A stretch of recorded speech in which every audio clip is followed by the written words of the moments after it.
था कैसे आपको इन्हें यूज करना है और कैसे इसके साथ काम करना है। ठीक है, इसलिए इनको इंटीग्रेट करेंगे प्रोजेक्ट के अंदर, फटाफट इनके एग्जांपल्स भी देखेंगे कि कैसे हम इनके साथ काम कर सकते हैं। ठीक है, तो इसके लिए बेस्ट तरीका क्या है, सबसे पहले तो मैं एक फ्रेश प्रोजेक्ट बना देता हूँ, इसमें पूरे jQuery के एग्जांपल कराऊंगा। एक नया प्रोजेक्ट ले लेते हैं, it should be web application है, इसका नाम दे दिया मैंने jQuery ऐप।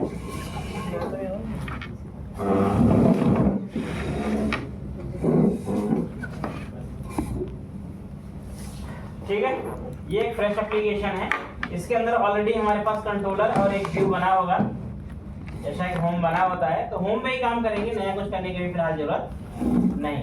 ठीक है, तो ये हमारे पास बना हुआ पेज है, वेलकम टू jQuery ऐप, ये मेरे पास अभी करंटली बना हुआ। अच्छा, अब सबसे पहले प्रोजेक्ट मैंने बना लिया, jQuery लिंक कराने के लिए अभी बताया था मैंने jQuery का क्या सिनेरियो होता है। लेआउट में बाय डिफॉल्ट आपकी लिंक होती है, तो बॉटम में होती है, इसे हमें उठा के कहाँ रखना है, यहाँ से कट करना है और ले चल के आपको हेड में पुट कर देना है, ताकि आपका लिंकेज प्रॉपर बना रहे। ठीक है, और दूसरी चीज है jQuery का, एक तो jQuery यहाँ लिंक हो गई, दूसरी एक site.js ऑलरेडी इसमें है, वैसे JS हम बना सकते हैं अपने हिसाब से, बट site.js देखो पहले से बना हुआ है, इसका नाम मैं चेंज कर देता हूँ, site.js से कुछ और नाम चेंज कर देते हैं, इसका script.js कर देते हैं,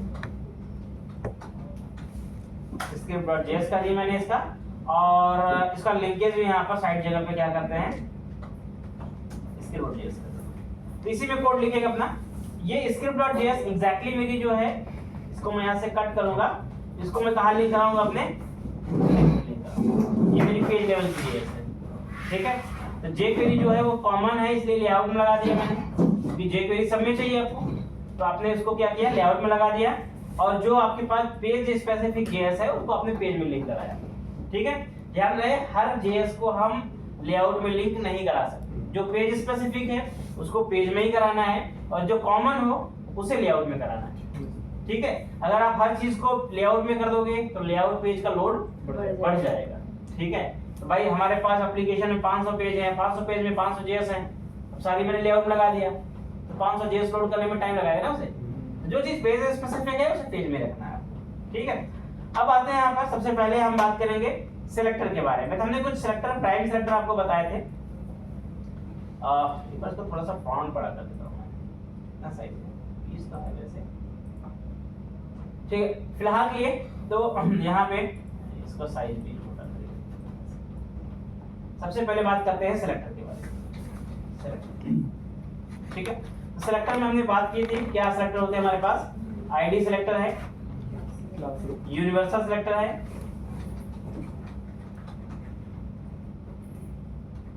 क्लास सिलेक्टर है ना, एलिमेंट सिलेक्टर है, ग्रुप सिलेक्टर है, चाइल्ड सिलेक्टर है,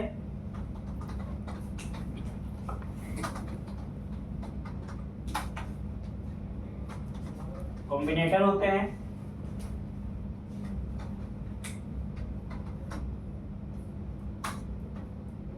इस तरह का सिलेक्टर होते हैं। कॉम्बिनेटर में बहुत सारे आते हैं, बस प्राइमरी हमारे पास 6 सिलेक्टर है जिन्हें हम यूज करते हैं। ठीक है, अब देखो आईडी सिलेक्टर की बात करूं, जैसे मान लो अभी मुझे कुछ भी इफेक्ट लेना है, कुछ भी करना है, चलो एक काम करते हैं, मुझे किसी एलिमेंट को पकड़ना है, या मान लो मुझे यहाँ पर स्पेसिफिक एलिमेंट, ये जो H4 है, इस एलिमेंट को मुझे कैप्चर करना है, और इस एलिमेंट को मुझे CSS देनी है, इसका कलर मान लो रेड करना है मुझे। ठीक है, कोई भी इसमें कोड लिखना है मुझे, तो सबसे पहले अगर बात करूं मैं आईडी सिलेक्टर की, तो आईडी आपको पता है कि आईडी क्या होता है, HTML एलिमेंट को यूनिकली आइडेंटिफाई करता है। ठीक है, तो अगर आप आईडी सिलेक्टर देते हैं, इसका मतलब आप एक समय पे केवल एक ही एलिमेंट को कैप्चर कर पाएंगे, और जो भी एक्शन लेंगे आप केवल एक ही एलिमेंट पे एक समय में ले सकते हैं, क्योंकि हर एलिमेंट की आईडी यूनिक होती है। भाई सिंपल सी बात करूं कि अगर मैं यहाँ पर 10 लोग हैं, अब 10 लोगों में हर किसी की अपनी आईडी एक होगी जो यूनिक होगी। ठीक है, तो अगर मैं आईडी वाइज बुलाऊंगा तो हमेशा एक ही कैंडिडेट कॉल हो पाएगा और उसी पे मैं जो एक्शन लेना चाहूंगा ले सकता हूं। बट अगर वहीं पर मुझे सभी पे एक साथ लेना है, we can also use the class कर सकते हैं, क्योंकि इस क्लास में बैठे हुए सब क्लास तो सबकी सेम है। तो अगर मैं बोलूंगा .NET 12 इसका मतलब क्या है, सभी उसमें आ जाएंगे। ठीक है, तो आईडी हमेशा यूनिकली आईडी एलिमेंट को आइडेंटिफाई करने के लिए होता है और क्लास हमेशा ग्रुपिंग के लिए होता है। ठीक है, अब क्लास क्या हो सकता है कि जब आप कोई पेज बनाते हैं तो एक पेज में आप मल्टीपल एलिमेंट को सेम क्लास दे सकते हैं, मल्टीपल एलिमेंट को सेम क्लास दे सकते हैं, लेकिन आप मल्टीपल एलिमेंट को सेम आईडी नहीं दे सकते कि आईडी हमेशा क्या है, यूनिक रिप्रेजेंटेशन है। अच्छा, अब एक क्वेश्चन बनता है कि व्हाट हैपेंस अगर मैंने सेम मल्टीपल एलिमेंट को या दो एलिमेंट को सेम आईडी दे दी, तो उस केस में क्या होगा। ठीक है, देखो कभी भी कोड आपका HTML कभी एरर आपको नहीं देता है, ध्यान रखना है, क्योंकि HTML कोई प्रोग्रामिंग नहीं है। ठीक है, कोई कंपाइलर नहीं है। HTML क्या है, DOM में आपके ब्राउजर के अंदर पास होती है, तो पास होकर के जो चीज आ रही है उसमें कोई भी एरर आपको कभी भी नहीं मिलेगी। ध्यान रहे, HTML CSS कभी कोई एरर नहीं देते। ठीक है, क्योंकि ये पास होते हैं, इनका कोई कंपाइलर कंपाइलर नहीं होता। एरर वहां आती है जहां पर कंपाइलर होते हैं, ट्रांसपाइलर होते हैं या फिर आपके इंटरप्रेटर होते हैं। ठीक है, तो आईडी देने पर क्या होता है कि DOM का बहुत सिंपल फंडा है कि DOM आपको पता है कि सर्चिंग कैसे स्टार्ट करता है, top to bottom left to right. जब आपके HTML के जो स्ट्रक्चर्स होते हैं एलिमेंट के, उसमें सर्चिंग कैसे होती है, top to bottom left to right. अब एक एग्जांपल देखते हैं, जैसे मान लो मैंने यहाँ पर गूगल ओपन किया और यहाँ पर HTML नोड ट्री, तो मैं यहाँ पर HTML की नोड ट्री निकाल लेता है कोई भी ऐसा एग्जांपल के लिए। मान लो ये मेरे पास एक एग्जांपल है, इसको मैं एक न्यू विंडो पे ओपन कर देता हूँ। ठीक है, ये मान लो एक आपका नोड ट्री है। ठीक है, अब इसमें जैसे मैंने बोला top to bottom left to right, तो अगर इसमें सबसे ऊपर देखा जाए, सबसे रूट लेवल पे आपका कौन सा एलिमेंट है, HTML एलिमेंट है। डॉक्यूमेंट कोई एलिमेंट थोड़ी होता, डॉक्यूमेंट तो ऑब्जेक्ट है। सबसे रूट एलिमेंट आपका क्या है, HTML है। तो सबसे पहले जो एग्जीक्यूट होगा आपका HTML होगा, उसके बाद फिर लेफ्ट टू राइट जाता है, तो लेफ्ट में सबसे पहले, उसके बाद जब HTML हो गया तो उसके बाद उसका जो लेफ्ट एलिमेंट होगा उसके नीचे यानी कि हेड एलिमेंट एग्जीक्यूट होगा। फिर उसके बाद क्या होगा, body element right element execute होगा यानी कि बॉडी पार्ट्स होगा। फिर उसके बाद हेड के अंदर से जाएगा तो हेड के सारे एलिमेंट उसके पहले एग्जीक्यूट कर लेगा, पहले हेड के सारे एग्जीक्यूट कर लेगा क्योंकि वो आपका top to bottom left to right है। ठीक है, फिर उसके बाद आपका हेड बॉडी में आएगा, बॉडी के एलिमेंट को एक एक करके क्या करेगा, फिर वही सिनेरियो फॉलो करेगा। ठीक है, अब होता क्या है, सपोज करो कि अब यहाँ पर मेरे पास दो एलिमेंट है, एक एलिमेंट मान लो ये A है और एक मेरे पास ये भी एलिमेंट है। ठीक है, अब मान लो इसकी भी आईडी मैंने सेम दे दिया और इसकी भी आईडी सेम दे दिया। ठीक है, तो अब मैं अगर कैप्चर करूंगा एलिमेंट को उस आईडी से, तो कौन से एलिमेंट को कैप्चर करेगा। ठीक है, तो सिंपल चीज है कि जब ये सर्चिंग करेगा top to bottom left right में, तो सबसे पहले जो एलिमेंट उसे मिल जाएगा ये उसी एलिमेंट को कैप्चर कर लेगा। बाकी जो उसके बाद आपने आईडी दी होगी ये उसे क्या करेगा, इग्नोर कर देगा। इसका मतलब ये है कि इस केस में अगर देखा जाए तो सबसे पहले जो एलिमेंट मिला, मतलब सबसे पहले तो यही मिलेगा क्योंकि भाई इधर आया, बॉडी में आएगा, बॉडी में सबसे पहले क्या होगा आपका, बॉडी के अंदर लेफ्ट टू राइट, तो लेफ्ट गया पहले ये एग्जीक्यूट होगा, फिर उसके बाद ये होगा, फिर उसके बाद आपका क्या होगा, ये हो जाएगा, फिर उसके बाद ये होगा। ठीक है, फिर जब ये होगा तो यहाँ पर आएगा, ये लास्ट में मिलेगा, मतलब ये सबसे लास्ट नोड है इसका, इसके हिसाब से सबसे लास्ट नोड है। इसका मतलब क्या हो गया कि यहाँ सबसे पहले मिल गया, तो जो आईडी आपकी यहाँ मिल गई वो आईडी दोबारा रीड नहीं होगी। ठीक है, तो आप आईडी अगर मल्टीपल सेम दे भी देंगे तो कोई फायदा नहीं है, केवल एक ही एलिमेंट हमेशा क्या होगा, रीड होगा। जो फर्स्ट एलिमेंट मिलेगा उसे ना उस आईडी से वही रीड होगा। वहीं पर अगर मैंने क्लास लगाई होती तो क्या होता, जितने भी क्लासेस होती उस पर्टिकुलर क्लास से जहां जहां जिस पर जिस एलिमेंट पे अप्लाई होती सभी एलिमेंट को क्या करता है, वो कैप्चर कर लेता। ठीक है, चलो इसको एग्जांपल समझ लेते हैं प्रैक्टिकल करके थोड़ा सा। जैसे मान लो मेरे पास यहाँ पर सपोज करो हेड है, मैंने यहाँ पर क्या किए, 3 एलिमेंट बना दिए। ठीक है, यहाँ पर jQuery ऐड मान लो हमने कहा 1, ये मैंने कहा यहाँ पर 2 और ये कहा मैंने यहाँ पर 3, ये 3 एलिमेंट हो गए। अब आईडी के साथ काम करते हैं। मान लो कहा मैंने आईडी, ठीक है, हमने कहा यहाँ पर है आईडी, आईडी ये हमने कहा चलो ठीक है इसका नाम दे देते हैं, मान लो हेड 1, ठीक है, हेड 1। अब मैंने क्या किया, सबकी आईडी क्या की यहाँ पर, हेड 1 डुप्लीकेट करने का प्रयास करते हैं आईडी को, ठीक है। सबकी आईडी मैंने क्या दी, हेड 1 दे दी। अब मुझे कोई भी सीएसएस अप्लाई करना है या कुछ भी एक्शन लेना है इन एलिमेंट्स पे, तो स्क्रिप्ट में चलते हैं और यहाँ कुछ सीएसएस स्क्रिप्ट लिखते हैं। कैसे लिखना होता है, सिंटैक्स मैंने बताया है, डॉक्यूमेंट डॉट रेडी के अंदर कोड अपना जाएगा, फंक्शन और इसके अंदर अपना कोड, ठीक है। सबसे पहले एलिमेंट कैप्चर करने के लिए डॉलर, यहाँ पर हम लिखेंगे, अब चूंकि आईडी है तो क्या लगाएंगे, हैश आईडी हेड 1। अब इस पे आपको जो भी एक्शन लेना हो, जो भी एक्शन लेना है, जस्ट लाइक मुझे मान लो इसका सपोज करो कलर चेंज करना है, ठीक है। तो मैंने कहा सीएसएस एक फंक्शन होता है, हमने कहा कलर कर दो इसका रेड, ठीक है। F5 रन करा लेते हैं। सबसे पहले मैंने ये काम किया है। अब देखो अभी मेरे पास यहाँ पे सेम आईडी के 3 एलिमेंट हैं। अभी कौन से एलिमेंट को कैप्चर करता है ये इंपॉर्टेंट है, आपको देखना है। देखो कौन सा एलिमेंट कैप्चर हुआ, फर्स्ट वाला, जो सबसे पहले जिसकी आईडी मैच की, केवल वही वाला एलिमेंट आपका कैप्चर हुआ, उसी पे सीएसएस अप्लाई हुई। बाकी सेम आईडी इस पे इन पे भी है, लेकिन ये कैप्चर नहीं, ठीक। इसलिए हमेशा आईडी यूनिक आइडेंटिफिकेबल होता है।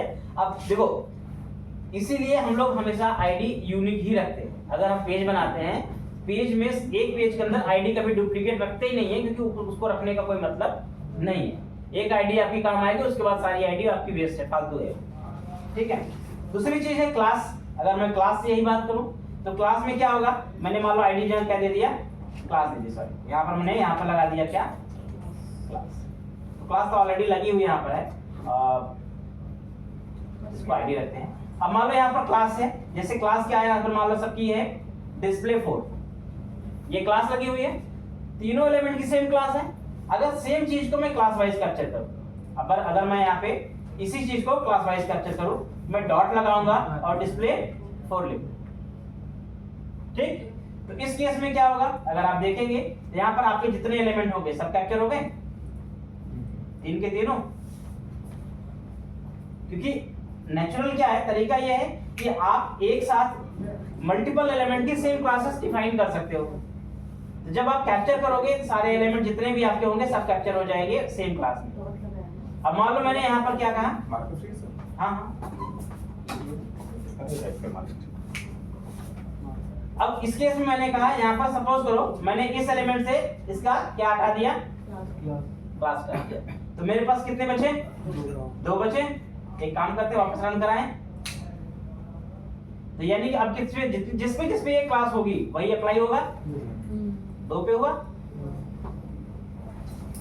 ठीक है। तो ये आईडी और क्लास का तरीका होता है, समझ में आई बात। क्लास आप अपने हिसाब से जैसे ग्रुपिंग करना चाहो कर सकते हो। जैसे हमने उधर अपना फॉर्म बनाया, आपने देखो ये क्लास बहुत बार यूज की होगी, फॉर्म कंट्रोल क्लास मैंने बहुत बार यूज किया, ठीक है। फॉर्म ग्रुप क्लास बहुत, अब चूंकि क्लास बनाई इसीलिए जाती है। सीएसएस में मैक्सिमम क्लास पे ही खेलते हैं, क्योंकि क्लास सेलेक्टर ऐसा होता ही है जो मल्टीपल कैप्चरिंग के लिए होता है, ग्रुपिंग के लिए होता है, तो इस क्लास आप बेस्ट पर्पस से यूज कर सकते हो। इसके अलावा एक होता है हमारे पास यूनिवर्सल सेलेक्टर। यूनिवर्सल सेलेक्टर क्या काम करता है, ये सारे एलिमेंट, अगर आपको अपने पेज के अंदर जितने भी एलिमेंट हैं सभी एलिमेंट को साथ में कैप्चर करना है तो यूनिवर्सल यूज कर लो। मतलब जैसे सपोज करो कि मेरे पेज में बहुत सारे एलिमेंट्स हैं, मैं चाहता हूं सभी एलिमेंट का कलर बाय डिफॉल्ट ग्रीन आए, बाय डिफॉल्ट सबका कलर मैं ग्रीन या ग्रे चाहता हूं, कुछ भी ऐसा चाहता हूं, ठीक है। तो मैं क्या करूंगा, सिंपल एक यूज करूंगा यहाँ पे स्टार, क्या यूज करूंगा, स्टार, कलर यहाँ दे देते, मान लो डार्क ग्रे दे देते, ठीक है। तो सिंपली अगर आपने देखा यहाँ जितने एलिमेंट थे सबका क्या हो गया, कलर डार्क ग्रे। तो यूनिवर्सल सेलेक्टर क्या करता है, एक बार में सबको कैप्चर कर लेगा, जितने भी होंगे एलिमेंट, मतलब पेज के अंदर जितने भी होंगे, अगर आपको सभी एलिमेंट को कैप्चर करना है एक बार में तो आप यूनिवर्सल यूज करो, ठीक है। यूनिवर्सल देने के बाद अगर हमको किसी का इसमें किसी का कलर रेड करना है तो कर सकते हैं जी। बिल्कुल कर सकते हो, बट क्या होता है यूनिवर्सल बाय डिफॉल्ट अप्लाई कर देगा। अब जैसे पहले हमने यूनिवर्सल लगा दिया, अब इस कोड को जरा मैं नीचे डाल देता हूँ। ये हो गए, पहले यूनिवर्सल चला, उसने क्या किया, ग्रे कर दिया। उसके बाद आपको जो चलाना है वो चला लो, कोई दिक्कत नहीं। वो आपकी सीएसएस क्या होगी, वो राइट हो जाएगी, चेंज हो जाएगी। ठीक है, समझ में आ गया ये तीन सिलेक्टर?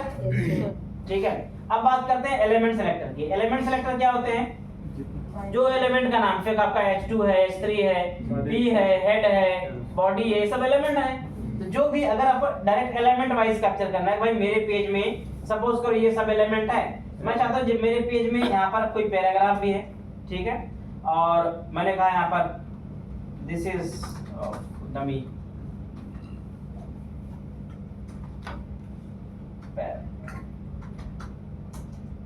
ठीक है, मैंने कहा यहाँ पर मेरे पास क्या है, यहाँ पे तीन एलिमेंट, आई मीन ये पैराग्राफ है। मैं चाहता हूँ मेरे पेज में जितने भी पी एलिमेंट हैं वो कैप्चर होने चाहिए। जितने भी पी एलिमेंट मतलब स्पेसिफिक एलिमेंट, आप चाहे पी की बात कर लो, H1 की बात, या कोई भी एलिमेंट, बट एलिमेंट का नेम वाइज में चाहिए होगा।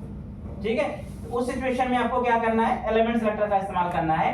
कैसे करना होगा, सिंपल, आप यहाँ पर अपना एलिमेंट का नाम दे देंगे। क्या है, पी है, चलो ठीक है, इसका मैं नाम या कलर चेंज कर देते हैं ऑरेंज कर। तो अच्छा, पेज रिफ्रेश करना पड़ेगा आपको। तो जितने भी आई मीन जो भी पी होंगे इस पेज के अंदर वो क्या हो जाएंगे, ऑरेंज कलर पे जाएंगे। देखो ये ऑरेंज कलर आ रहा है। एलिमेंट सिलेक्टर क्या होता है, एलिमेंट मतलब जितने भी आपके पेज में वो एलिमेंट होंगे वो सबको क्या करेगा, कैप्चर कर लेगा। फॉन्ट साइज भी हमें डबल कोट्स में देना पड़ेगा। हाँ, अगर कोई भी प्रॉपर्टी देनी है आपको यहाँ से है तो डबल कोट्स में जाएगा। मतलब वो बिल्कुल, जैसे मुझे अगर मान लो एक साथ मल्टीपल प्रॉपर्टी देनी है ना, इसमें मान लो चाहता मैं फॉन्ट साइज भी चेंज हो जाए, कलर भी चेंज हो जाए, बैकग्राउंड भी चेंज हो जाए, तो इसका तरीका क्या होता है, इसमें सीएसएस में ऑब्जेक्ट के फॉर्म में प्रॉपर्टी देते हैं लोग। ऐसे ब्रैकेट लगाया, यहाँ लिख दिया कलर कोलन, मान लो मुझे चाहिए यहाँ पर ऑरेंज, ठीक है, मैंने कहा फॉन्ट साइज क्या चाहिए आपको यहाँ पर, मैंने कहा 20 पिक्सल कर दो, ठीक है, मैंने कहा बैकग्राउंड कर दो ये लो सर एन आएगा, ठीक है। तो जो भी आपको सीएसएस अप्लाई करनी हो इस तरह से, मल्टीपल प्रॉपर्टी देनी है तो ऑब्जेक्ट फॉर्म में देना है, सिंगल देना है तो इस तरह दे सकते हो। सर मल्टीपल एलिमेंट्स भी हो जाएगा, मल्टीपल एलिमेंट्स भी हो जाएगा। एक लाइन में जैसे पी लिखा है तो ऐसे हम पी का H1 भी लिखेंगे। हाँ क्यों नहीं, आपको मान लो इसके साथ दूसरा कैप्चर भी करना है, ग्रुपिंग कर लो। जैसे मैं चाहता हूँ कि एक तो भाई पी पे हो प्लस जिनकी क्लास डिस्प्ले 4 है उन पर भी ये सीएसएस लग जानी चाहिए, ठीक है। तो क्या करेंगे, ग्रुपिंग कर लेंगे, यहाँ पर कॉमा लगा देंगे और यहाँ पे डॉट डिस्प्ले 4 भी लगा दिया। यानी अभी ये सीएसएस किस पे अप्लाई होगी, पैराग्राफ पे, यानी कि पी पे, और जितनी भी जिनकी क्लास क्या होगी, डिस्प्ले 4 होगी, उन पे भी अप्लाई हो जाएगी। देख इस पे अप्लाई हो गया, इस पे ऑलरेडी था। ये एग्जांपल किसका हो गया, ग्रुप सेलेक्टर का। ये एग्जांपल किसका है, ग्रुप सेलेक्टर का, यानी कि आप एक साथ कॉमा करके मल्टीपल एलिमेंट को सेलेक्ट कर सकते हो। ऐसे भाई मान लो एक आईडी है, एक पैराग्राफ एलिमेंट है, एक क्लास है, मुझे सेलेक्ट करना, जितना कॉमा लगा के चलते जाओ, सेलेक्ट होते चले जाएंगे एलिमेंट, ठीक है। अब इसके अलावा एक और एग्जांपल समझते हैं। जैसे मान लो मेरे पास यहाँ पर पैराग्राफ है, यहाँ पे मैंने कहा यहाँ पर दिस इज डमी पैरा 2 और एक मैंने यहाँ पर 3 ले लिए। मतलब यहाँ पर मैंने क्या किए, टोटल मेरे पास कितने पी टैग हो गए, यहाँ पर 3 हो गए। मुझे सीएसएस लगानी, तो अभी सीएसएस अगर आप देखोगे, रिफ्रेश करोगे तो आपने पी पे लगाया हुआ है, इसका मतलब क्या है, जितने पैराग्राफ है सभी पे अप्लाई होगा वो। तो इस पे भी अप्लाई है और इन पे भी अप्लाई है। मेरी रिक्वायरमेंट क्या है कि जो पैराग्राफ यहाँ पर div के अंदर है, यानी ये वाला पैराग्राफ, उसी पे मुझे लगाना है सीएसएस। मुझे केवल पकड़ना कौन सा है, जो div के अंदर है, किसके अंदर, इस क्लास के अंदर या इस div के अंदर है। तो मैंने यहाँ पे आईडी दे दिया मान लो, ठीक है। मान लो आईडी काउंट दे दिया मैंने यहाँ पर, ठीक है, अकाउंट मैंने ये आईडी दे दिया। अब मैं चाहता हूँ कि इस आईडी के एलिमेंट या इस div के अंदर जो पैराग्राफ है केवल वही मुझे कैप्चर करना है, ठीक। तो उसका तरीका क्या रहेगा मेरे पास, उसके लिए यहाँ पर बाकी को मैं एक बार करता हूँ कमेंट, इसको कमेंट कर देते हैं रीजन ना होता कि, और मैं क्या बोलूंगा यहाँ पर ऐसे चाइल्ड सेलेक्टर यूज करूंगा। यहाँ पर मेरे को हाईएस्ट करंट के अंदर आप क्या बोलेंगे, P, इसके अंदर जो P है उसको सेलेक्ट करना है, ठीक है। तो उसके अंदर CSS सेलेक्ट करेंगे, आप जो CSS लगानी लगा लें। तो ये क्या हो गया, चाइल्ड हो गया। मतलब ये बोलेगा कि पहले तो आईडी पकड़ेगा ये वाली, और उसके अंदर देखेगा उस एलिमेंट के अंदर डायरेक्टली कौन सा है, P कौन सा है, ठीक है। तो वो पकड़ लेगा, वो उस पर अप्लाई कर देगा CSS।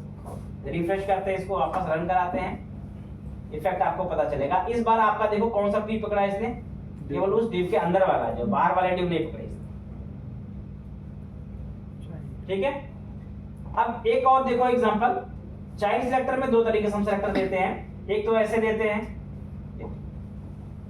एक दिया जैसे मैंने कहा यहाँ पर आईडी काउंट के अंदर P हो गया, एक ऐसे सेलेक्ट करते हैं और एक ऐसे होता है। दो तरीके से इसको स्पेसिफाई करते हैं, एक होता है स्पेस करते हैं, ठीक है। ये दो सिलेक्टर होते हैं, ध्यान से समझना है इनको। इसमें क्या होता है, ये और ये दोनों है, दोनों चाइल्ड सिलेक्टर ही, लेकिन चाइल्ड देखो दो तरह के होते हैं, एक होता है डायरेक्ट चाइल्ड, एक होता है इनडायरेक्ट चाइल्ड, ठीक है। डायरेक्ट चाइल्ड और इनडायरेक्ट चाइल्ड का मतलब क्या है, जैसे अगर मैं इस पिक्चर से तुम्हें समझाऊं तो जैसे मेरे पास मान लो ये एक एलिमेंट है, ठीक है। अब ये इस एलिमेंट का, ये एक्चुअल में एलिमेंट जो है, डायरेक्ट चाइल्ड एलिमेंट किसका है, ये बॉडी का। डायरेक्ट चाइल्ड किसका है, बॉडी का है, लेकिन ये इनडायरेक्टली HTML का भी चाइल्ड है, इनडायरेक्टली इसका भी चाइल्ड है। तो अब दो केस बनता है कि अगर मुझे डायरेक्ट चाइल्ड चाहिए तो मैं इस एंगुलर ब्रैकेट का इस्तेमाल करूंगा, ठीक है, ओपन ब्रैकेट का। और अगर मुझे चाइल्ड इनडायरेक्ट डायरेक्ट सभी चाइल्ड पकड़ने हैं तो मैं यहाँ पर ये ब्रैकेट लगा के स्पेस सिंबल लगाऊंगा, ये बोलेगा सभी चाइल्ड, ऑल चाइल्ड, वो चाहे डायरेक्ट हो या फिर इनडायरेक्ट। एग्जांपल के लिए जैसे मान लो एक और बना देते हैं यहाँ पर एग्जांपल, जैसे एक div है ये कंटेनर के अंदर, एक और div बना देता हूँ यहाँ पर, ठीक है, और इसके अंदर वापस से एक P बना दो। This is another child para, ठीक है। और इसका भी आप वैसे कोई नाम दे दो, मैंने यहाँ पर कंट्री 2 दे दिया, ठीक है। अब ये एक्चुअल में अगर मैं इसको रिफ्रेश करूं तो आप देखोगे अभी क्या होगा करंट केस में मेरे।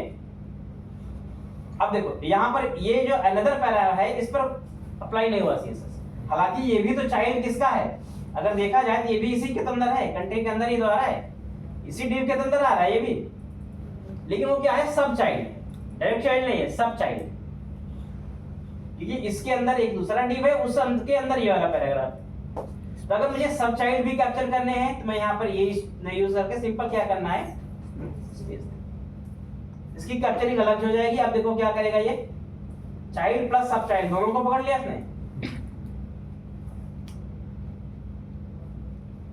समझ में? तो कंफ्यूजन, चाइल्ड और सब चाइल्ड को कैप्चर करना है, डायरेक्ट चाइल्ड पकड़ना है इस तरह से, अगर चाइल्ड सब पकड़ने हैं तो इस तरह से।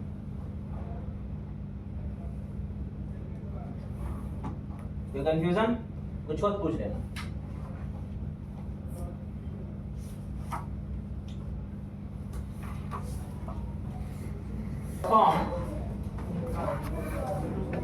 Operation on it.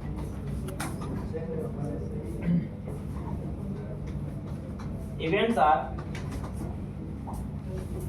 several types in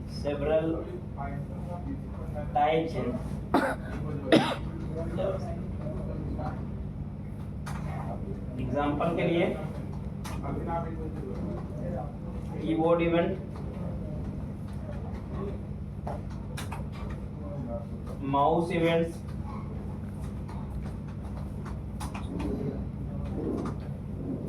form events,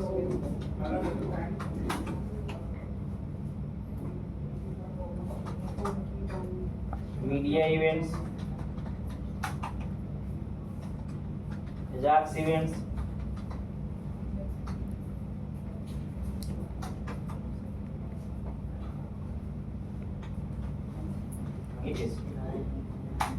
बहुत सारे होते हैं, मैं सारी लिस्टिंग कर भी नहीं सकता हूँ, बट ये बहुत सारे होते हैं।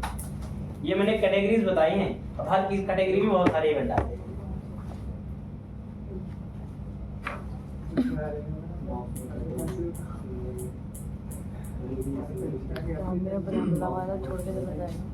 बिल्कुल। तो अगर हम इवेंट में भी बोले, जैसे मेरे पास कीबोर्ड इवेंट है, कीबोर्ड इवेंट में क्या क्या आते हैं? की अप, की प्रेस, की डाउन, ये सारे इवेंट आ जाते हैं। माउस में क्या होता है? On click, double click, right click, over, सभी इवेंट आ जाते हैं। ऑन माउस ओवर, आउट, बहुत सारे ऐसे होते हैं ना। फॉर्म में इवेंट होता है, फॉर्म का सबमिट होता है, फॉर्म का अलग अलग सबमिट होता है, फॉर्म एरर होता है, अलग अलग इसके भी अपने इवेंट होते हैं। मीडिया इवेंट एक्चुअली जो होते हैं, ये जो मीडिया प्लेयर एक फीचर होता है इसके अंदर, जावास्क्रिप्ट के अंदर, जिससे आप मीडिया प्लेयर बना सकते हैं। जैसे आपका YouTube प्लेयर है, ठीक है, या फिर कोई भी आप ऑडियो वीडियो प्लेयर बनाना चाहो, तो प्लेयर के भी क्या होते हैं? पॉज होता है, प्ले होता है, नेक्स्ट होता है, स्किप होता है, स्क्यू, अलग अलग उसके भी इवेंट होते हैं, तो उसका भी इवेंट होता है। एजाक्स चलाना चाहते हैं आप, एजाक्स का भी इवेंट होता है। एजाक्स में रिक्वेस्ट आपकी सबमिट होती है, रिस्पांस आपका लोड होता है, अलग अलग उसकी स्टेट होती है, उसके भी अपने इवेंट होते हैं। तो सभी की इवेंट है, आपको जरूरत के हिसाब से इवेंट समझने हैं और उन्हें यूज करना है, ठीक है।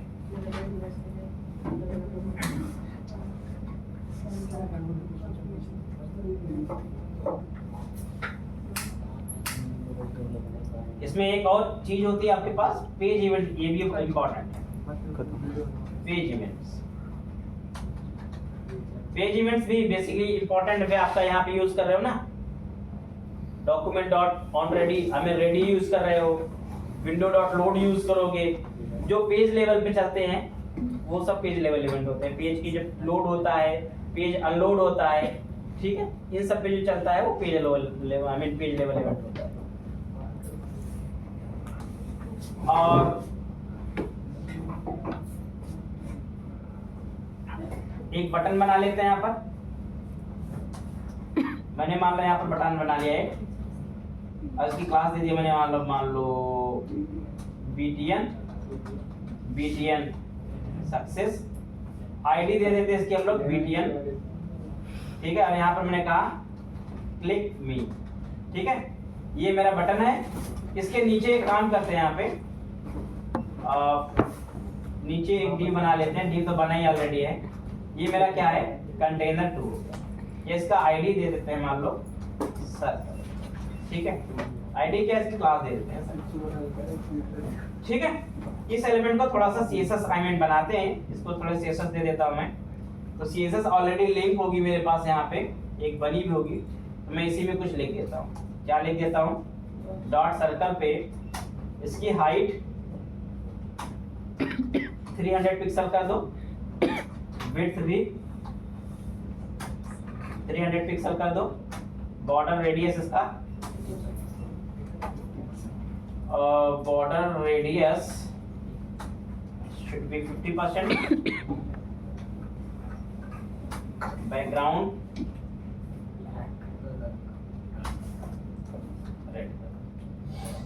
ठीक, ये मेरा एक एलिमेंट हो गया, ये HTML हो गई। अब मैं क्या चाहता हूं, इस बटन के क्लिक पे, ठीक है, इस बटन के क्लिक पे कुछ मैं एक्शन लेना चाहता हूं अपने एलिमेंट। तो इवेंट फायर करने का तरीका है जो समझना आपको होगा, इवेंट कैसे फायर करना है। तो मैंने कहा यहाँ पर सबसे पहले मैंने एलिमेंट अपना कैप्चर किया, बटन के इवेंट लगाएंगे, क्या यहाँ पे क्लिक, इवेंट मेरा क्या है? क्लिक है। उस पर मैं क्या करूंगा, हमेशा एक फंक्शन कॉल करूंगा। अब इस पे आपको कॉल करना है, तो देखो यहाँ एक कॉल बैक चल गया। इस कॉल बैक से आपका डिसाइड होगा कि भाई जब बटन पे क्लिक होगा तो क्लिक इवेंट लिसन करेगा कि बटन पे क्लिक हुआ है, और जैसे ही क्लिक होगा वैसे क्या करेगा, ये इस कॉल बैक को कॉल कर देगा। यानी इस कॉल बैक के अंदर आपने जो भी कोड लिखा होगा वो आपके बटन के क्लिक पे एग्जीक्यूट हो जाएगा, ठीक है। जैसे ही आपके बटन पे क्लिक होगा वैसे ही आपका ये इवेंट लिसन करेगा, क्लिक हुआ, जैसे ही लिसन करेगा, क्लिक हुआ, वैसे क्या करेगा, इस फंक्शन को ये कॉल कर देगा, इसके अंदर आपने जो कोड लिखा होगा वो चल जाएगा। ठीक है, एक काम करते हैं, चलो मैं उस div को हाइड कर देता हूं, जो div मैंने बनाया होगा ना। तो यहाँ पर क्या करेंगे, डॉट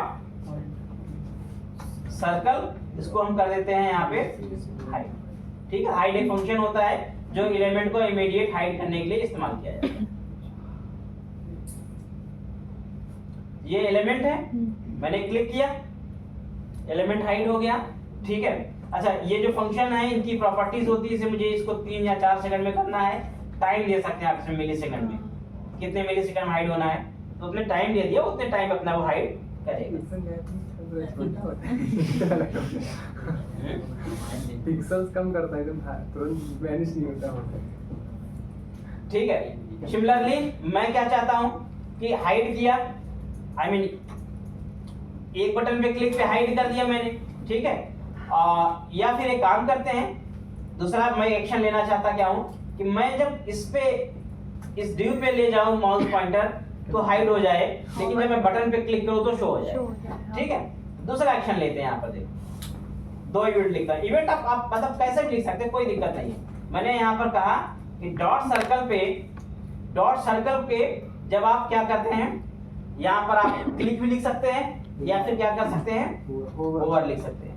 जब आप होवर करेंगे तो मुझे क्या करना है, ये हाइड करना है, लेकिन जैसे मैं यहाँ पर जाऊंगा, आई मीन इस पे क्लिक करूंगा, तो उस केस में क्या करना है मुझे, तो 2 इवेंट लिखे हमने यहाँ पर, होवर किया यहाँ पर, हाइड, और जब मैं बटन पे जाके यहाँ पे क्लिक करूंगा, एलिमेंट वापस क्या हो जाएगा, शो हो जाएगा। इस तरह से आप मल्टीपल इवेंट्स अपने इंप्लीमेंट कर सकते हो कि आपको किस एलिमेंट में किस सिचुएशन में क्या करना है। Just decide the event and do the action, बस और कुछ नहीं करना है।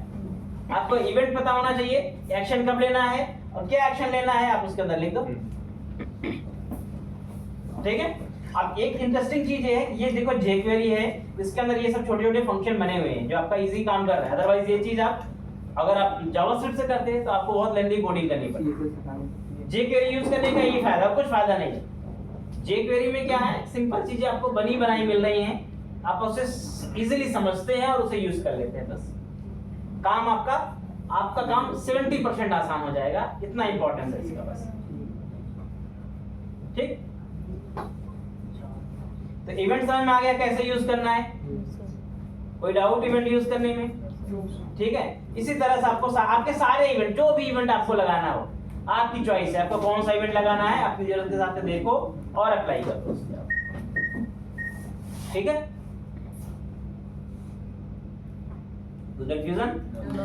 अब मैं आपको इस पे एक टू डू लिस्ट सेट करूंगा, आई मीन एक काम करूंगा, एक छोटा सा काम करके देखेंगे। अभी ना छोटे छोटे, अभी जब jQuery सीखते रहोगे तो छोटे छोटे ऑपरेशन करते रहो। ठीक है, छोटे छोटे असाइनमेंट देता रहूंगा, आप बनाते रहो, उनको चलाते रहो और देखते रहो कैसे काम करते हैं। ठीक है, तो 2-4 ऑपरेशन करोगे क्लियर हो जाएगा। और jQuery के अंदर तो इंटरेस्टिंग होते हैं, मतलब इसके अंदर जो चीजें है ना वो इंटरेस्टिंग है, ऐसा कुछ नहीं। आपको क्या करना है, एक छोटा सा एक्शन आज मैं दे रहा हूं।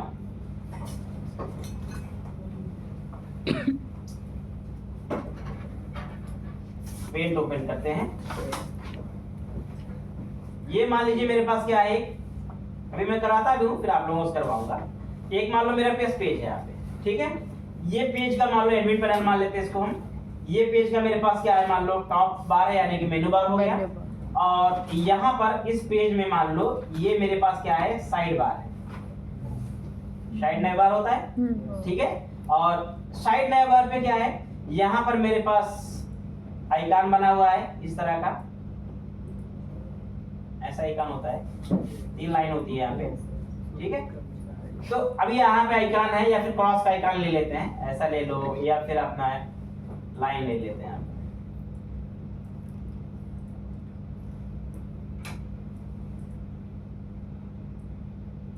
ठीक है, तो मेरा रिक्वायरमेंट क्या है, ये बाय डिफॉल्ट जो पेज को लेगा, ठीक है। तो यहाँ पर जैसे ही मैं क्लिक करूंगा, ये क्या हो जाएगा, क्लोज हो जाएगा, बंद हो जाएगा इधर जाकर के। और फिर उसके बाद यहाँ पर क्या हो जाएगा, एक आइकन बन के आ जाएगा शो करने के लिए। उस पर जब क्लिक करूंगा तो क्या हो जाएगा, ये वापस शो हो जाएगा। तो एक इसको क्या बोलते हैं, कोलैप्सिबल साइड बार। ये क्या है, कोलैप्सिबल साइड बार, ठीक है। तो साइड बार बनेगा इस तरह से और ये कोलैप्सिबल रहेगा, क्लिक करोगे तो हाइड, क्लिक करोगे तो शो। ठीक है। हाँ, आइकन चेंज होने चाहिए। जब यहाँ रहेगा तो क्लोज का आइकन होना चाहिए और जब इधर चला जाएगा यहाँ पर आपको एक शो का आइकन देना होगा। इसके क्लिक पे क्या हो जाएगा, वो विजिबल हो जाएगा। कोड बहुत छोटे छोटे इनके होंगे, कोड कुछ बड़े नहीं होंगे। स्लाइडर बनाओगे, पॉपअप बनाओगे, क्लोजेबल बनाओगे, टाइमर बनाओगे, क्लॉक बनाओ, क्विज बनाओ और टेस्ट क्विज बनाओ। इस पे बहुत सारे प्रोजेक्ट बनते हैं जावास्क्रिप्ट पे। जावास्क्रिप्ट jQuery में आप बहुत प्रोजेक्ट बना सकते हो और बहुत अच्छे अच्छे प्रोजेक्ट बना सकते हो। ठीक है। अगर आप प्रोजेक्ट फ्रंट एंड बना लेते हो तो उसमें क्या होगा, बैकएंड इंटीग्रेट करना होगा। बैकएंड आपको डेटाबेस को इंटीग्रेट करना पता है, उसकी एपीआई बनाओ, एपीआई इंटीग्रेट कर दो, प्रोजेक्ट आपका डन। ठीक है। तो क्विज वगैरह बनाना बहुत आसान रहेगा, इस पे कुछ करोगे काम तो सीखो। ठीक है। चलो एक छोटा सा काम ये करके सीखते हैं कि ये हम कैसे कर पाएंगे, मतलब इस तरह का काम करना हो कैसे करेंगे। फिर एक काम तुम्हें मैं और दूंगा करने के लिए। तो इस तरह का सिनेरियो इंप्लीमेंट करने के लिए पहले तो मेरे पास मेरे पेज पे क्या होना चाहिए, यहाँ आई मीन स्ट्रक्चर्ड होना चाहिए, साइड बार होना चाहिए। तो यहाँ अगर देखा जाए तो मेरे पास ऑलरेडी ये हेडर तो है ही, हेडर मुझे बनाने की जरूरत नहीं है। मुझे क्या बनाना पड़ेगा, ये साइड बार बनाना पड़ेगा एक। ठीक है। तो साइड बार बनाने के लिए अपन, ये तो सब ठीक है, यहाँ पे इसको हम क्या करते हैं, बंद कर देते हैं या फिर चलो खत्म कर देते हैं। ठीक है। और इसको हम क्लास दे देते हैं, क्या देते हैं, मान लो साइड। ठीक है। क्लास देते हैं इसको हम लोग क्या, साइड। तो मेरे पास दो एलिमेंट है यहाँ पर, एक तो कंप्लीटली ये हो गया और एक मेरे पास क्या रहेगा, इसके नीचे होगा ये क्लास मेन कंटेंट। ठीक है। तो यहाँ पर एक साइड नेम हो गया और एक क्या हो गया मेरे पास मेन। ये दो एलिमेंट हो गए यहाँ पर। ठीक है। और इन दोनों को चाहो तो आप यहाँ पर div id, इनको रैपर के अंदर रैपर। तो रैपर क्या हो गया, एक एलिमेंट होगा जिसके अंदर क्या होंगे, ये दोनों ही रैपर। ठीक है। अब इनकी थोड़ी सी CSS लिख देते हैं पहले, ताकि ये पता चले कि हो क्या रहा है। तो यहाँ पर साइड नेम क्या करते हैं, साइड नेम की पहले तो विड्थ बना देते हैं। ठीक है। विड्थ मैं इसकी कर देता हूँ मान लो 30%। ठीक है। बैकग्राउंड कर देते हैं यहाँ पर ग्रे या लाइट ग्रे कर देते हैं। ठीक है। एक बार इसको रन करा, CSS अप्लाई होती रहेगी, पता चलता रहेगा। ये रहा आपका एलिमेंट क्लास साइड नेम।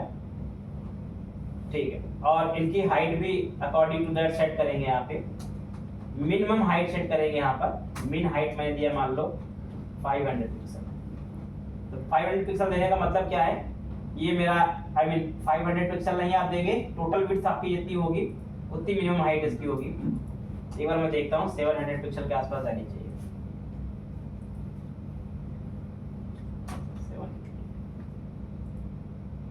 ठीक है।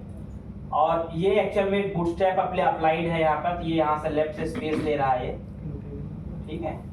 यहाँ पर कंटेनर लगा होगा आपके लेआउट के अंदर, तो मैं उसको हटा दूंगा यहाँ पे तो ठीक करने के लिए, क्योंकि ये लेआउट चलेगा नहीं इसमें। इस कंटेनर को क्या करिए आप यहाँ से अभी के लिए हटा दीजिए। ठीक है। तो ये मेरे पास हो गया। अभी विड्थ मैंने दी इसकी कितनी, 30 नॉट को 25% दीजिए, ज्यादा हो गया।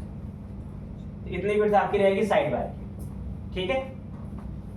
ये आपका मेन एरिया रहेगा, मतलब ये दूसरा एरिया रहेगा। ये रहा साइड बार यानी कि साइड नेम। और आपका जो मेन होगा, दूसरा एलिमेंट क्या होगा यहाँ पर, मेन कंटेंट। तो अगर मैं यहाँ पर मेन कंटेंट की विड्थ मानूं, ठीक है, इसकी कितनी रहेगी, 75 रहेगी। ठीक है। और कलर आप यहाँ पर इसका चेंज कर सकते हो, ग्रे कर देते हैं, थोड़ा सा चेंज अलग पता चले। और हाइट इसकी सेम रख देते हैं। और इन दोनों को हम एक सेम डिव में रखने वाले हैं। सेम डिव हमारे पास क्या यहाँ पर है, रैपर है ना। इनको हम क्या करते हैं, डिस्प्ले कर देते हैं, फ्लैग्स डाल देते हैं। वैसे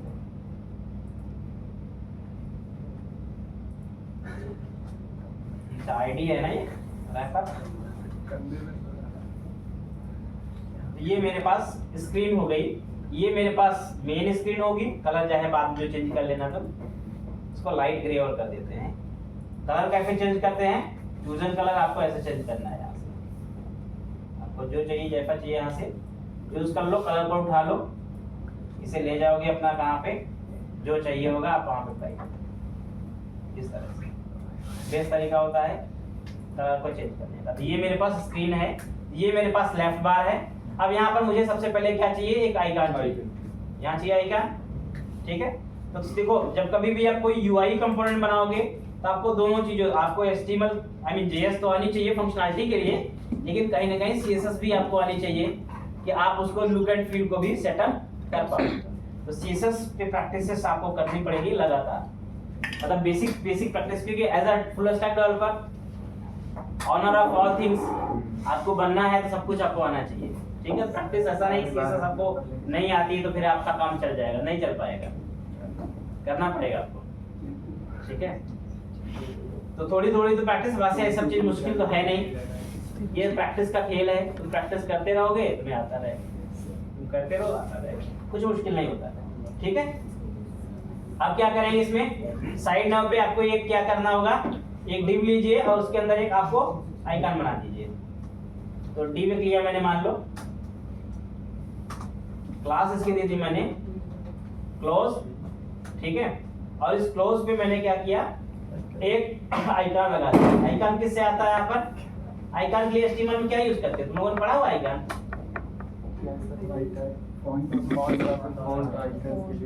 नहीं, अगर मान लो मुझे फॉन्ट ऑसम यूज नहीं करना है, कैसे आइकन मिलेंगे?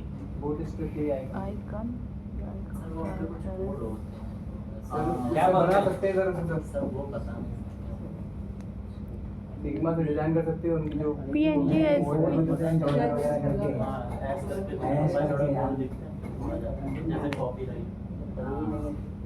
देखो एक्चुअल में क्या होता है ना, एक तो आइकन की लाइब्रेरी आजकल बहुत चली हुई है, ठीक है। बहुत सारी लाइब्रेरी है, यूज कर लो तुम जो चाहिए। अगर लाइब्रेरी नहीं है तो हमारी HTML ने भी आइकन्स दे रखे हैं, इनबिल्ट आइकन HTML के अंदर होते हैं। हालांकि वो बहुत फेमस और बहुत ज्यादा फैंसी नहीं है, बट हैं, जिसको हम बोलते हैं HTML कैरेक्टर एंटिटीज, ठीक है। तो अगर तुम इसको गूगल पे निकालोगे तो इसकी एक चीट शीट आती है, उस चीट शीट से तुम्हें उसके कोड मिलते हैं। तो अगर मुझे कोई भी HTML का आइकन चाहिए तो उस केस में दो तरीका उसका होता है, या तो उसका एक नेम होता है, मैं उससे एक्सेस कर सकता हूं, जैसे मैंने इसमें एक लगाया एंड टाइम्स, तो times is the name of character entity, या फिर इसका एक कोड होगा, उस कोड को भी मैं यूज कर सकता हूं, ठीक है। तो अगर तुम यहाँ पे गूगल पे जाते हो और यहाँ सर्च करते हो HTML character entity cheat sheet, तो आपको यहाँ पर एक चीट शीट मिलेगी। आप बहुत सारी वैसे शीट हैं, ठीक है, बट यहाँ पर देखोगे तो पे न्यू विंडो कर लेता हूँ मैं आपको, ये थोड़ी सी जूम करोगे, यहाँ पता चले। देखो ये तुम्हारे कैरेक्टर एंटिटीज हैं, यहाँ पर देखो तुम्हें हर कैरेक्टर के लिए एक नेम मिलेगा तुम्हें वहां पर, और उसका एक कोड है यहाँ पर, देखो उसके अगेंस्ट क्या है, एक कोड है। कोई भी सिंबल चाहिए आपको, ठीक है, तो कैरेक्टर एंटिटीज आपको यूज करनी है यहाँ पर। देखो ये सब है यहाँ पे, ये इतनी लंबी सी लिस्ट है यहाँ, ठीक है। तो आपको जो भी साइन चाहिए, जैसा भी साइन चाहिए, मान लो कॉपीराइट का साइन चाहिए तो आप यहाँ पे यूज कर सकते हो ये कैरेक्टर, ठीक है। तो हर किसी के लिए आपके पास क्या है यहाँ पर कैरेक्टर एंटिटीज हैं, आपको जो भी जो चाहिए। अब इसकी शीट लंबी सी है, गूगल करोगे तो आपको ये सारा मिल जाएगा, सब कुछ इसके अंदर अवेलेबल आपके पास। या अगर आप ये नहीं यूज करना चाहते, ये तो HTML कैरेक्टर एंटिटीज है, नहीं यूज करना है तो आइकन की लाइब्रेरी तो अवेलेबल है। फॉन्ट ऑसम यूज कर लो, इसमें बहुत सारे फ्री बहुत सारे पेड भी हैं, ठीक है। गूगल आइकन यूज कर लो, मोबाइल एप्लीकेशन डेवलपमेंट के लिए गूगल आइकन का इस्तेमाल किया जाता है, ठीक है। और भी आइकन, बूटस्ट्रैप के अपने आइकन्स होते हैं, वो भी यूज कर सकते हो। वैसे प्रोजेक्ट के अंदर वेब एप्लीकेशन में 98% कंडीशन में फॉन्ट ऑसम चलता है, 98% केस। बाकी मोबाइल एप्लीकेशन में सेम अपोजिट है, मोबाइल एप्लीकेशन में 98% गूगल आइकन चलता है, कि mobile application, Google icon design ही मोबाइल एप्लीकेशन के लिए किया गया है, तो सबके अपने अपने पर्सपेक्टिव है, उसकी वजह से उसकी प्रेफरेंसेस होती है कि हमें क्या यूज करना है। ठीक है, तो यहाँ मैंने ये यूज किया है, ये मेरा क्या है, HTML कैरेक्टर एंटिटी। ठीक है, तो अब इसको थोड़ा सा सेट करने का प्रयास करते हैं। फिलहाल के लिए इसको मैं डायरेक्टली नहीं लिखूंगा इस एंटिटी को, इसको एक एंकर टैग के अंदर दूंगा ताकि इसको यूज करने में मुझे आसानी हो। तो यहाँ पर एक काम करते हैं, इसके अंदर मैं डाल दिया, ए के अंदर डाल दो या स्टैंड के अंदर डाल दो, किसी भी चीज के अंदर डाल दो, मैंने इसके अंदर डाल दिया। ठीक है, अब इसकी थोड़ी सीएसएस लगानी पड़ेगी, डॉट क्लोज। ठीक है, तो डॉट क्लोज की विड्थ जो होगी अभी के लिए फिलहाल 100% रखनी है उसकी। ठीक है, और इसके अंदर जो फ्लोट होगा, यानी फ्लोटिंग क्या होगी इसकी, राइट। तो आइकन एक बार चेक करते हैं बनता है या नहीं बनता है, क्या बनता है। यहाँ देखो छोटा सा आइकन बना हुआ है ये, अगर तुम्हें दिख रहा होगा तो। ठीक है, अब इसकी फॉन्ट साइज वगैरह थोड़ा बढ़ाते हैं। तो सीएसएस कैसे लिखते हैं इस पे हम, कि डॉट क्लोज के अंदर इस पे जो मेरे पास एंकर टैग बना हुआ है ए है, उस पर यहाँ पर क्या करेंगे, एक तो फॉन्ट साइज उसकी बढ़ा देते हैं, फॉन्ट साइज 23 पिक्सल कर देते हैं।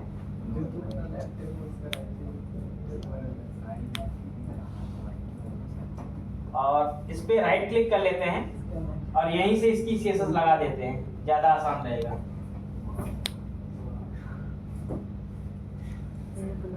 यहाँ से पकड़ते हैं और फ्लोट भी यहीं से राइट कर देते हैं। छोटा है क्या, वैसे सही है लेकिन थोड़ा बड़ा और चाहिए। फोन लेके जाओ, बोल दूंगी। हाँ तुम बोल दो, और बड़ा करिए, आराम से थोड़ा आराम से।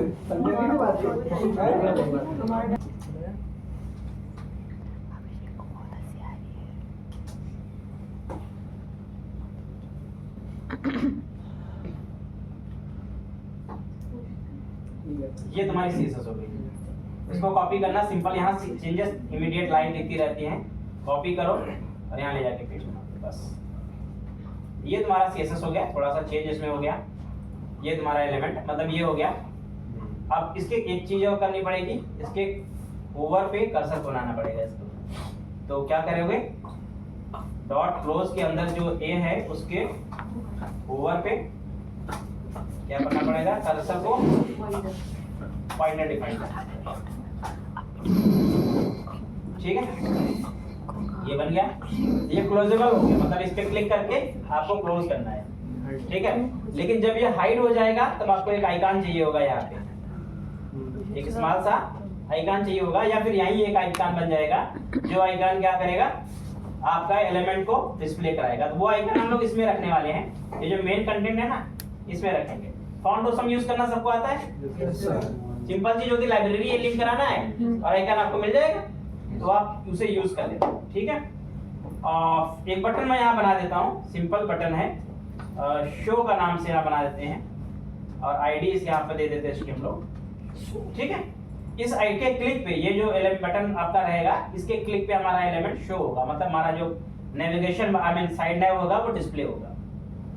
तो अभी फिलहाल ये ऐसे रहेगा, बाद में इसको आप आइकन लगा दोगे तो ये अच्छा दिखने लगेगा। अब इसके क्लिक पे आपको क्या करना है, एक्शन लेना है। मतलब ये तो मेरी सीएसएस हो गई, अब मुझे इसके क्लिक पे क्या करना है, इस पे एक्शन लेना है। तो क्या एक्शन ले सकते हैं, ऐसे एक्शन लेना आपको सिंपल होगा, कुछ नहीं करना आपको होगा। आपने जेएस में चल रही है यहाँ पे, ये आप कमेंट कर दो अभी के लिए फिलहाल।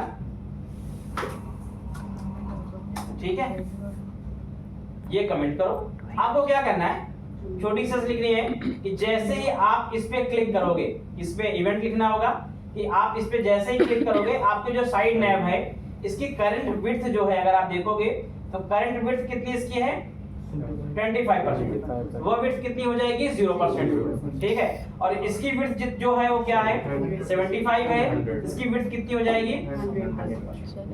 बस कितना सा यस आपको लिखनी होगी। तो सिंपल आपको लिखना है यहाँ पे डॉट क्लोज के अंदर जो ए है इसके क्लिक पे, सबसे पहले इसके क्लिक पे लिखना है आपको कॉल बैक। क्या कॉल बैक लिखोगे, इसके क्लिक पे आपको कॉल बैक लिखना है कि जैसे ही क्लिक करोगे आप इस पे, सबसे पहले आपके पास जो फर्स्ट एलिमेंट है साइड नैव,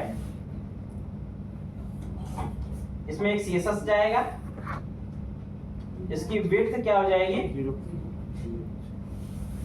ऐसे लिखेंगे, ऑब्जेक्ट में देंगे CSS को, अच्छा रहेगा ये, ऑब्जेक्ट विड्थ कोलन 0% ऐसे, और जो सेकंड एलिमेंट आपका है मेन कंटेंट, इसकी विड्थ जो रहेगी क्या हो जाएगी, वो यही CSS आपकी जाएगी यहाँ पे, ठीक है। तो कंट्रोल शिफ्ट R क्लिक किया आपने, ठीक है। फिलहाल के अभी ये हो गया, लेकिन अभी ये अचानक से हाइड हुआ, जो आपको नहीं करना है। अभी आपको क्या करना है, इसको थोड़ा सा एनिमेशन लगाना होगा और इसको हाइडिंग के थोड़ा सा चेंज करना पड़ेगा ना। तो फिलहाल एक तो ये हो गया, प्लस दूसरा अपने पास क्या है, इस शो वाले पे भी एक्शन ले लो आप। शो वाले पे क्या एक्शन लेना है, अपोजिट हो जाएगा इसी का, इसके क्लिक पे साइड नैव क्या होगा 25% हो जाएगा वापस से, और ये वापस से क्या हो जाएगा, ठीक है। तो वापस कंट्रोल शिफ्ट R, इसके क्लिक पे ये हाइड हो गया, इसके क्लिक पे ये वापस शो हो गया, ठीक है। तो हाइड शो तो ये चलने लगा, बट एग्जैक्टली मुझे इस तरह से नहीं चाहिए, थोड़ा सा मुझे चेंज करना है। चेंज मतलब क्या है, ये थोड़ा सा अचानक से नहीं होना चाहिए, मतलब ये थोड़ा स्लाइड करना चाहिए, एनिमेशन होना चाहिए। क्योंकि कभी भी देखो इफेक्ट चलता है कोई भी ना, तो उसमें क्या होता है, एनिमेशन होता है। Just apply the animation. तो CSS में आपका एनिमेशन आता है, आप उस एनिमेशन को अगर अप्लाई करते हैं तो फिर बहुत ही आसानी से आप इसको यूज कर सकते हैं, यानी कि आप इसको मैनेज कर सकते हो बहुत ही आसानी से। लेकिन एनिमेशन करने के लिए आपको क्या करना पड़ेगा, CSS एनिमेशन कितने लोगों को आती है, किसी ने किया हुआ है, CSS 3 होता है, CSS 3 में एनिमेशन होता है, ठीक है। बस एनिमेशन सिंपली लगा दोगे, तुम्हारा काम हो जाएगा, ठीक है। तो कल इस पे तुम लोग एनिमेशन लगा के लाना, जो एलिमेंट बनाया इसको बनाना है आपको, और कल इस पे एनिमेशन अप्लाई करके लेके आना है, ठीक है। कोड आपको पता चल गया कितना करना है, थोड़ा सा कोड होगा, बाकी चीज करके लाओगे, ठीक है। एक बार मेन कोड वो वाला दिखाना, जवाब GS का सही है। अटेंडेंस लगवा दो, हाँ लगवा देंगे। अभी अटेंडेंस लगवा लो फटाफट।